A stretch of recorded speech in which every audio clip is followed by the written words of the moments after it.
भाजपा सरकार ने विभाजन की विभीषिका को स्मृति दिवस के रूप में मनाने का निर्णय लिया है।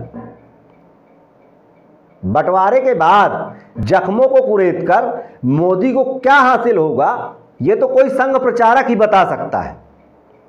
बंटवारे के बाद 94% भारतीयों ने धर्मनिरपेक्ष राष्ट्र की अवधारणा पर सहमत जताई। आजादी के बाद भारत में हुए पहले चुनाव का मुद्दा ही राष्ट्रवाद था। यह भारत की जनता को तय करना था कि वह किस राष्ट्रवाद को चुनती है। एक तरफ धर्मनिरपेक्ष राष्ट्रवाद का प्रस्ताव है, दूसरी तरफ सांप्रदायिक राष्ट्रवाद का प्रस्ताव है। और मत विभाजन के बाद 6% जनता ने ही सांप्रदायिक राष्ट्रवाद को अपना समर्थन दिया। तब देश की जनता ने नफरती सोच को सिरे से खारिज कर दिया। जब देश की जनता संघ के साथ नहीं खड़ी हुई, गांधी नेहरू विचारधारा को अंगीकार कर लिया, तो ये हताश हुए। सावरकर में गांधी को लेकर प्रतिस्पर्धा की भावना घर कर गई थी। करारी शिकस्त खाकर जो कुंठा उनके दिल में थी, वह आज भी संघ के विचारों में साफ देखी जा सकती है। विविधताओं से भरे देश को जब एकता और प्रगाढ़ करने की आवश्यकता है, तब समाज में जहर घोला जा रहा है। जाति धर्म के आधार पर बांटा जा रहा है, जबकि यह विकृति जाति और धर्म की नहीं है। यह एक खास संगठन का राजनीतिक नजरिया है, जिसमें वर्चस्ववादी अवधारणा बहुसंख्यक समाज को कामाबादी पर अपना शिकंजा कसना सिखाती है। ऐसे में साझेदारी की भावना नहीं रह जाती। जैसे जातीय राष्ट्रवाद जातियों के आधार पर संगठन बनाना चाहते हैं। व्यक्तिगत महत्वाकांक्षा और अपनी कुंठाओं से ग्रसित व्यक्ति जब राजनीतिक प्रतियोगिता में शामिल हो जाते हैं, जहां हर कीमत पर जीतना आवश्यक हो, ऐसे मौके पर औजार खोजे जाते हैं। हर वक्त मुद्दे की तलाश में इनकी आत्मा भटकने लगती है। विभीषिका दिवस दरअसल ये तख्ता पलट का अभियान है। स्मृति दिवस उसका रचनात्मक पहलू है। संघ नेहरू के खिलाफ घृणा फैलाने बोस सरदार की याद दिलाता है। ऐसा कर वह उन विभूतियों को सहारा लेकर खुद सहानुभूति बटोरने की कोशिश करता है, जबकि इनका मलाल यह नहीं है कि बोस या सरदार क्यों पीएम या प्रेसिडेंट नहीं बनाया। इनकी कुंठा यही है कि गांधी जीत गया, सावरकर हार गया। न ये गांधी के साथ गए, न बोस के साथ गए। 1942 में भी कुछ नहीं किया। ये तो हमेशा वाजिब मौकों की तलाश में रहे कि देश के अंदर कब हम उन राजनीतिक शक्तियों को राजनीतिक परिदृश्य से बाहर कर दें, जो धर्मनिरपेक्षता को आधार बनाकर देश में राजनीति कर रही हैं। गांधी हिंसा को पाश्चात्य हथियार मानते थे। अंग्रेज मुस्लिम लीग और हिंदू महासभा को विशेष मौकों पर अपने हिसाब से इस्तेमाल करते रहे। श्यामा प्रसाद मुखर्जी मुस्लिम लीग गठबंधन सरकार का कई दफा हिस्सा रहे हैं। संघ विभाजन में भी शामिल था और विभाजन के दौरान हुए कत्लेआम में भी अपने कुकृत्यों को अंजाम दे रहा था। गांधी द्वारा दिखाया गया अहिंसा का रास्ता कठिन है, सावरकर का रास्ता सरल। जिन्ना ने भी बाद में हिंसा का रास्ता चुना, जिसका दंश आज तक पाकिस्तान भोग रहा है। सांप्रदायिक राग का आलाप करने वाले नेहरू और गांधी को ही विभाजन का जिम्मेदार ठहराते हैं, जबकि बंटवारे के वक्त गांधी देश की सड़कों पर घूम रहे थे, पावर में अंग्रेज बैठे थे।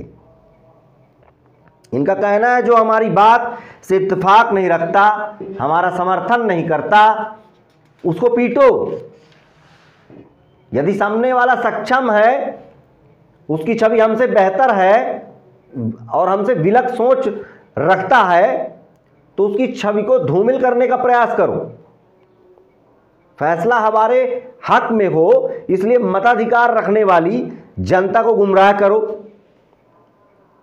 नेहरू पर आज आरोप लगाकर अपनी बात को सही सिद्ध करने की कोशिश ही गलत है, क्योंकि सच क्या है ये जानने के लिए उन गतिविधियों को महसूस करना होगा। कोई एक आरोप मढ़कर कुछ सिद्ध नहीं किया जा सकता। पर देश में इस प्रकार की मानसिकता विकसित की जा रही है, ऐसी समझ विकसित की जा रही है जो हमें नायक के रूप में स्वीकार कर ले, जबकि दुनिया की नज़र में जो पत्राचार या संवाद उस कालखंड का देखने सुनने मिलता है, उसमें नेहरू मेन रोल प्ले करते नजर आ रहे हैं।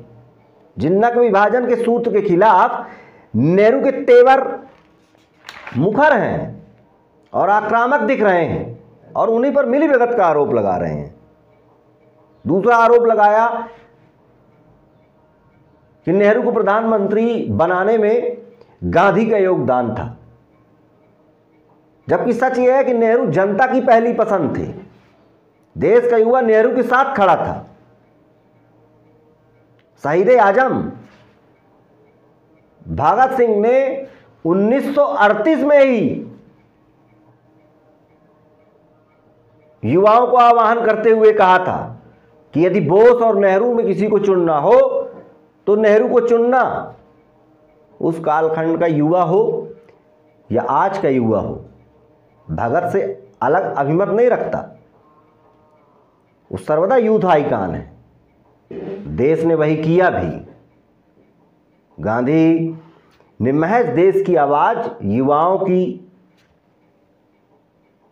आवाज पर मुहर लगाई। उस कालखंड में आपकी हैसियत क्या थी? आपको देश के भीतर कितना जन समर्थन हासिल था? तब आपका नेतृत्व देश के लिए की जा रही किसी जद्दोजहद में कहीं शामिल नजर नहीं आ रहा, क्योंकि तब आप उन्हीं के खिलाफ मुखबिरी कर रहे थे जो राष्ट्र निर्माण की बहस में जद्दोजहद कर रहे थे। आपके माथे उस महात्मा की हत्या का कलंक है जो देशवासियों की आत्मा है, जो देशवासियों को एकता के सूत्र में पिरोकर आज़ादी सौंप गया। उसके मूल्य हमारे संविधान में निहित हैं, जो हम सबको बराबरी का हक अधिकार देता है। गांधी सारा जीवन हिंदू मुस्लिम एकता और दलितों के उत्थान में लड़ते रहे। उसी धर्मनिरपेक्ष राष्ट्र की अवधारणा गांधी नेहरू के रूप में कांग्रेस में भी निहित है।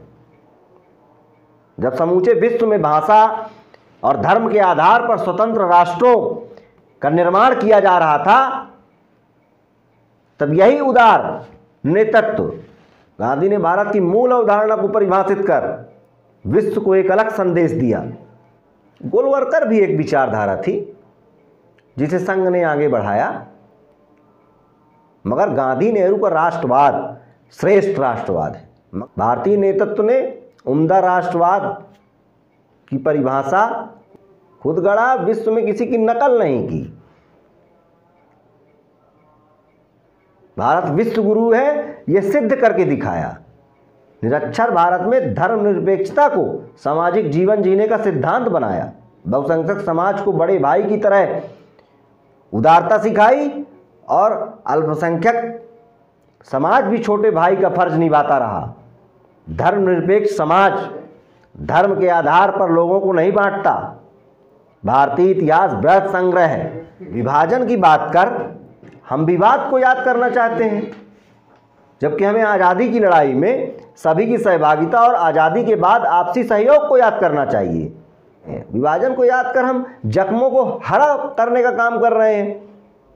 जिस विवाद में 1 करोड़ से ज़्यादा लोग मारे या खदेड़े गए, दंगे हुए, घाव दोनों ही जगह हैं।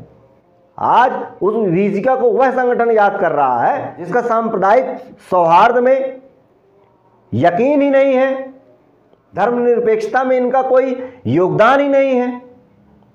1947 में जब रात को आज़ादी का निशान तिरंगा फहराया जाना था, तब ये झंडे के रंग को लेकर लड़ रहे थे।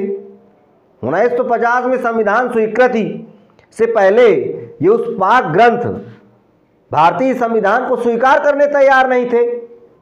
कांग्रेस के निर्णयों का विरोध संघ और कम्युनिस्ट हमेशा करते रहे हैं। यदि उस कत्लो गारत को याद कर संघ अगर हिंसा के खिलाफ प्रस्ताव पारित करे, भाईचारा की वकालत करे, तब तो उस विभीषिका को याद करने का कोई औचित्य है। मगर संघ की ऐसी कोई मनसा कभी हो ही नहीं सकती। यह संगठन एक बार फिर विघटनकारी नींव देश में रखने जा रहा है। हेडगेवार और गोलवरकर ने अंग्रेजों के खिलाफ आंदोलन में शरीक होने से मना कर दिया था, जबकि हिंदू महासभा और मुस्लिम लीग के पास एक संगठित शक्ति थी। इसके बावजूद आज़ादी की लड़ाई में शामिल नहीं हुए। मोदी सरकार ऐसे तमाम कार्यक्रमों के जरिए राष्ट्रीय पर्वों के चरित्र को बदल रही है। ये विभीषिका दिवस 14 अगस्त को क्यों मनाया जा रहा है? बंटवारे की सीमा रेखा 1947 17 अगस्त को प्रकाश में आई और दूसरी तारीख है 1946 की 16 अगस्त,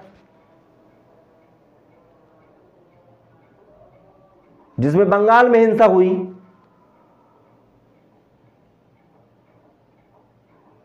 वो किसकी सरकार थी जब पुलिस गोलियां चला रही थी? 30 मार्च को ईस्ट वेस्ट पाकिस्तान में भी हिंसात्मक घटनाएं घटी थी। इसके अलावा कोई बड़ी हिंसा या घटना 14 को तो नहीं हुई। फिर विभीषिका की तारीख 14 क्यों है? दरअसल विभाजन के मुद्दे को पाकिस्तान से लिंक करने का प्रयास किया जा रहा है। फिर क्रिया की प्रतिक्रिया होगी। पाकिस्तान भी 15 को कुछ मनाना शुरू करेगा। फिर उस रिएक्शन को ये देश के अंदर मुस्लिमों से लिंक करेंगे। वर्तमान कालखंड में यदि मुस्लिम लीग और स्वयंसेवक संघ को समझना हो तो आप योगी और ओवैसी की ट्यूनिंग देखिए, उनकी डायलॉगबाजी देखिए। यही तुकबंदी सावरकर और जिन्ना में थी। राष्ट्रीय प्रतीकों का इस्तेमाल नफरत फैलाने में किया जा रहा है। भाजपा ने जहां जहां तिरंगा यात्रा निकाली, तनाव बढ़ा, छुटपुट घटनाएं भी हुई। लड़ाई यह है कि किसका राष्ट्रवाद असल राष्ट्रवाद है। आज़ादी की लड़ाई में हिस्सा न लेने का भय संघ के अंदर इस कदर व्याप्त है कि वे जब से सत्ता में आई है राष्ट्रवाद का स्वांग रच रही है।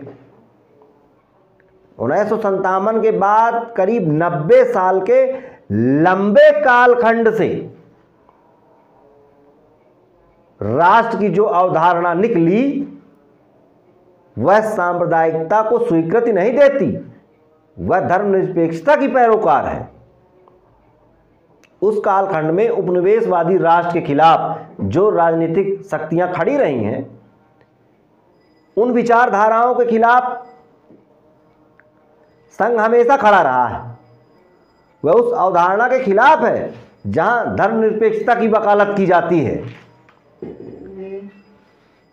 जिस राष्ट्रवाद में गांधी नेहरू का यकीन है वह संघ की खिलाफत है। ये कदापि राष्ट्रवादी नहीं हो सकती। दरअसल भारत एक साथ 2 लड़ाइयां लड़ रहा है,